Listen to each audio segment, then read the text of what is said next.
Hi, welcome to Tips, Tricks and Tutorials which provides free education. Hi, চলুন আজকে ভ্যাটের একটা basic একটা বিষয় নিয়ে কথা বলি। সেটা হচ্ছে অনেকেই বলে, অনেক সময় জিজ্ঞাসা করে যে সেবার ক্ষেত্রে সহগ ঘোষণা 4.3 অথবা 4.3 দাখিল করতে হবে কিনা এবং রিয়াত না নেওয়া যাবে কিনা।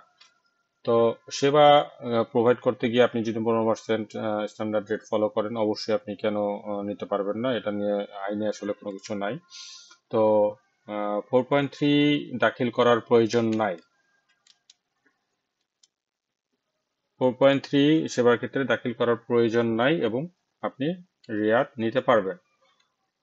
ভ্যাট আইনের ধারা 46(1) অনুসারে স্ব-ঘোষণা ছাড়া রিয়াত নেওয়া যাবে না, তবে এনবিআর এর ব্যাখ্যাপত্র নং 8 মূসক 2020 অনুসারে সেবার ক্ষেত্রে স্ব-ঘোষণা দাখিল করতে হবে না।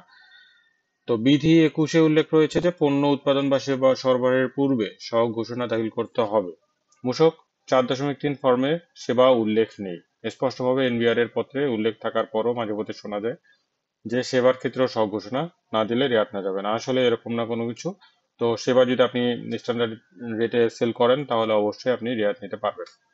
তো thank you for watching this video.